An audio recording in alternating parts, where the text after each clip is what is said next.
The great खली WWE के एक ऐसे मॉन्स्टर जिन्होंने जब डब्ल्यूडब्ल्यूई में आगमन किया था तो तबाही मचाकर रख दी थी और वे first Indian world heavyweight champion भी बने थे डब्ल्यूडब्ल्यूई की हिस्ट्री में।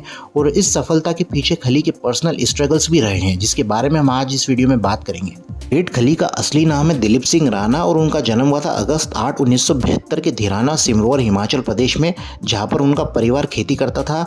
और 1979 में एक ऐसा तूफान आया था जिसकी वजह से उनकी पूरी खेती बर्बाद हो गई थी और उन्हें अपनी रोजी रोटी कमाने के लिए दूसरे गांव जाना पड़ा था। और इसके बाद दिलीप ने मजदूरी करना शुरू कर दिया था और दिलीप ने अपना पहला काम जो करा था अपने परिवार को पालने के लिए वो करा था पत्थर तोड़ने के मजदूर के रूप में, क्योंकि दिलीप का शारीरिक विकास उस समय के नॉर्मल लोगों से बहुत अलग था। यहाँ अपने परिवार को सपोर्ट करने के लिए दिलीप और दूसरे छोटे मोटे काम भी करते थे। और एक बार जब वे सिक्योरिटी गार्ड के रूप में काम कर रहे थे शिमला में तो पंजाब पुलिस की नज़र उन पर पड़ी थी और उन्हें इसके बाद पंजाब पुलिस में रिक्रूट किया गया था, जहां पर उन्होंने स्पोर्ट्स और दूसरे फिजिकल फिटनेस में पार्टिसिपेट किया था। दिलीप सिंह की फिजिक एक नॉर्मल व्यक्ति से ज़्यादा हट्टी कट्टी थी और उन्हें जन्म से ही एक्रोमेगेली की कंडीशन थी जिसमें आपकी बॉडी ज़्यादा ग्रोथ हार्मोन्स को प्रोड्यूस करती है, जिसकी वजह से दिलीप सिंह का शरीर बहुत ज़्यादा ग्रो हो गया था। और इस शारीरिक विकास के चलते दिलीप ने बॉडी बिल्डिंग शोज में कम्पीट किया था, जहां पर उन्हें डॉक्टर रणधीर हस्तिर ने ट्रेनिंग दी थी और उन्होंने बहुत सारे बॉडी बिल्डिंग टाइटल्स जीते थे और उन्हें बॉडी बिल्डिंग की फील्ड में बहुत अच्छा नाम कमाया था। पर यहाँ इंडिया में उस समय बॉडी बिल्डिंग का स्कोप कुछ भी नहीं था आज के कंपेरिजन में, और फाइनेंशियली स्टेबल होने की तो आप बात ही छोड़ दो। दिलीप एक बार अपने घर पर टीवी देख रहे थे तो उन्होंने उस समय प्रोफेशनल रेसलिंग के कुछ शोज को टीवी पर देखा था। तो यहाँ से दिलीप ने ये डिसाइड किया था कि वे एक प्रोफेशनल रेसलर बनेंगे और अपना करियर रेसलिंग में स्टेब्लिश करेंगे। और उन्होंने उस समय कैलिफोर्निया जाने का प्लान किया था और रेसलिंग की ट्रेनिंग लेना शुरू कर दी थी, जहां पर ऑल प्रोफेशनल रेसलिंग में उन्होंने अपनी ट्रेनिंग ली थी। पर उनकी ट्रेनिंग भी मुश्किलों से भरी हुई थी। उन्हें ना तो इंग्लिश पूरी तरह से समझ आती थी और ना बोलनी आती थी। वे सिर्फ हाथों से इशारा करते थे और उनका कम्युनिकेशन भी लिमिटेड था, पर फिर भी उन्होंने अपनी ट्रेनिंग को कंटिन्यू रखा था। और उनका पहला मेजर ब्रेक थ्रू दिलीप को जो मिला था वो था WCW से। जी हाँ, WCW ने दिलीप को 1 साल का कॉन्ट्रैक्ट दिया था। और अपना WCW डेब्यू करने से पहले विंस मैकमैन ने WCW को परचेस कर लिया था, लेकिन WWE ने उनके कॉन्ट्रैक्ट को रिन्यू नहीं किया था। दिलीप ने इसके बाद न्यू जापान प्रो रेसलिंग में हाथ आजमाया था, जहां पर उनका नाम था जायंट सिंह, जहां पर उन्होंने एक और जायंट द जायंट सिल्वा के साथ टीम में परफॉर्म किया था और उन्हें टॉलेस्ट टैग टीम के नाम से पुकारा जाता था पूरे प्रोफेशनल रेसलिंग में। लेकिन उस समय एक ऐसी ट्रेजेडी दिलीप के साथ हो गई थी जिसकी कल्पना उन्होंने नहीं करी थी। दिलीप अपनी ट्रेनिंग के दौरान अपने फेलो ट्रेनी ब्रायन ओंग के साथ बेसिक पावर मूव्स को प्रैक्टिस कर रहे थे, जहां पर ब्रायन ओंग की डेथ हो गई थी। पर इसका ब्लेम दिलीप पर नहीं आया था और इसका फाइन भरने के बाद वे इस केस से बरी हो गए थे। और दिलीप ने इसके बाद जापान और मेक्सिको के दूसरे रेसलिंग ऑर्गेनाइजेशन में भी रेसल किया था, जहां पर उनकी एक बहुत तगड़ी हाइप बन गई थी, जिसकी खबर WWE तक गई थी, जिसे WWE इग्नोर नहीं कर पाया था। फिर रेसलमेनिया 22 के बाद 7 अप्रैल 2006 के स्मैकडाउन के एपिसोड में जब अंडरटेकर वर्सेस मार्क हेनरी का मैच चल रहा था, तब एक इम्पोजिंग जायंट फिगर ने WWE में एंट्री करी थी। और वो जायंट था 7 फुट 400 पाउंड का और जिसको नाम दिया गया था द ग्रेट खली। और उन्होंने आते साथ ही अंडरटेकर को डिस्ट्रॉय कर दिया था, जैसे अंडरटेकर कुछ भी नहीं हो। और फैंस को यहाँ अंडरटेकर के लिए डर लगने लगा था कि ये मॉन्स्टर टेकर को डिस्ट्रॉय कर देगा। खली का WWE debut one of the most terrifying और ग्रेटेस्ट डेब्यूज में से एक माना जाता है पूरे WWE में। और इसके बाद से हर गली मोहल्ले और नुक्कड़ पे ये खबर फैल गई थी कि एक इंडियन रेसलर ने WWE में एंट्री करी है और अंडरटेकर को बहुत बुरी तरह से पीटा है, क्योंकि अंडरटेकर इंडियन मार्केट में पॉपुलर थे खिलाड़ियों की खिलाड़ी फिल्म से।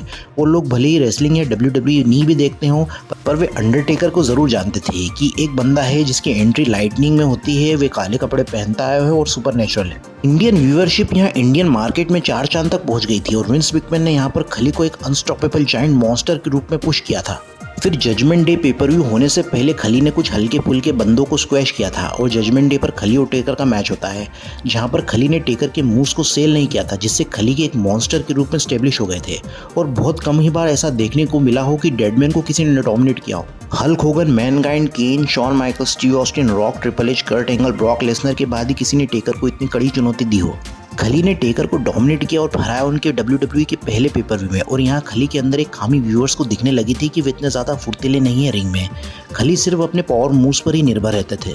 और ग्रेट अमेरिकन बैश पे टेकर और खली का फिर से मैच बुक होता है, जो होता है पंजाबी प्रिजन मैच। पर खली यहाँ मेडिकली क्लियर नहीं थे उस मैच के लिए, इसलिए उनके मैच में बिग शो होते हैं।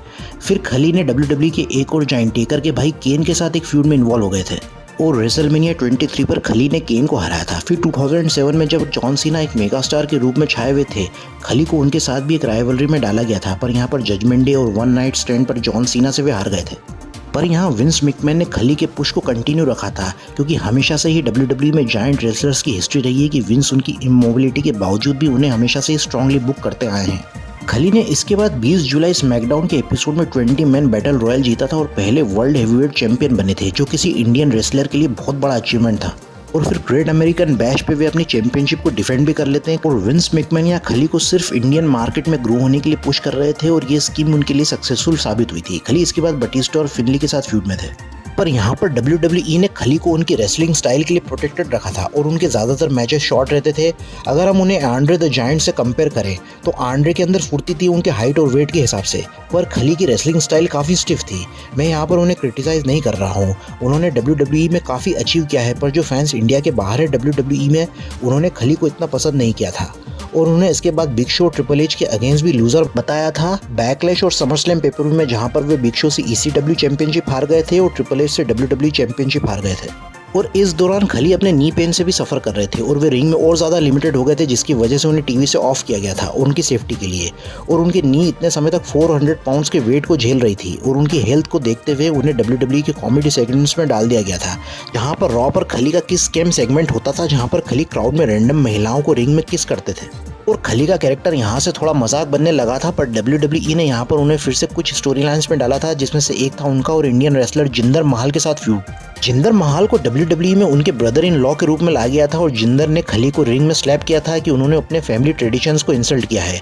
पर खली इस स्टोरी लाइन से पर्सनली भी खुश नहीं थे और यहाँ अपनी कम्युनिटी और इंडियन फैन से भी उन्हें बैकलैश मिला था। खली ने अपने रिलीज की मांग भी करी थी WWE से 2014 में और खली का क्रिएटिव डायरेक्शन भी ठीक ठाक नहीं चल रहा था और नए टैलेंट्स के अगेंस्ट उन्हें WWE ने एक तरह से जॉबर ही बना दिया था। और इंडिया में आने के बाद उन्होंने अपना खुद का रेसलिंग ऑर्गेनाइजेशन बनाया था, जिसका नाम रखा था कॉन्टिनेंटल रेसलिंग एंटरटेनमेंट। खली ने इसके बाद भी WWE में स्पेशल अपीयरेंसेस दिए थे, जहां पर वे WWE बैटल ग्राउंड में सरप्राइजिंगली रिटर्न हुए थे और जिंदर महल को उन्होंने WWE चैंपियनशिप जीतने में मदद करी थी रैंडी ऑर्टन के अगेंस्ट। और फिर ग्रेटेस्ट रॉयल रंबल में भी वे थे, जहां पर उन्होंने 50 मैन बैटल रॉयल में पार्ट लिया था, जहां पर वे एलिमिनेट हो गए थे और उनके योगदान के चलते WWE ने उन्हें हॉल ऑफ फेम में इंडक्ट किया था 2021 में। खली की पर्सनल लाइफ की बात करें तो वे हरमिंदर कौर से मैरिड है 2002 में और उनकी 2 बेटियां हैं और एक बेटा भी है, जिसका जन्म हुआ था नवंबर 2023 में, जब खली ने WWE की डीवा बेथ फिनिक्स को किस किया था, जिसकी वजह से खली की रियल लाइफ वाइफ हरमिंदर नाखुश हो गई थी। और उनका जो किस कैम कॉन्सर्ट होता था, जिसे कॉमेडी के एंगल की तरह पेश किया गया था और उसमें से कॉन्ट्रोवर्सीज हो गई थी इंडिया में और उसे डिसरेस्पेक्टफुल बताया गया था और खली के कैरेक्टर पे भी सवाल उठने लगे थे, क्योंकि 1 साल पहले तक उन्हें WWE ने एक मॉन्स्टर की तरह पेश किया था और फिर उन्हें कॉमेडी रेसलर बना दिया गया था, जिसकी वजह से उनकी एज अ रेसलर क्रेडिबिलिटी खत्म हो गई थी।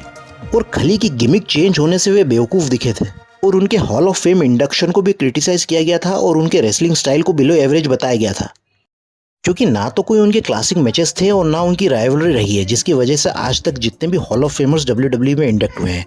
पर यहाँ WWE ने खली के बिहाफ में कहा था कि उनकी वजह से ही इंडियन रेसलिंग में चेंज आया है और WWE ग्लोबली पॉपुलर होने के पीछे खली को क्रेडिट दिया जाना चाहिए, जहाँ पर खली को इंडिया में पायनियर माना जाता है और उनकी लेगेसी को अद्भुत बताया गया है।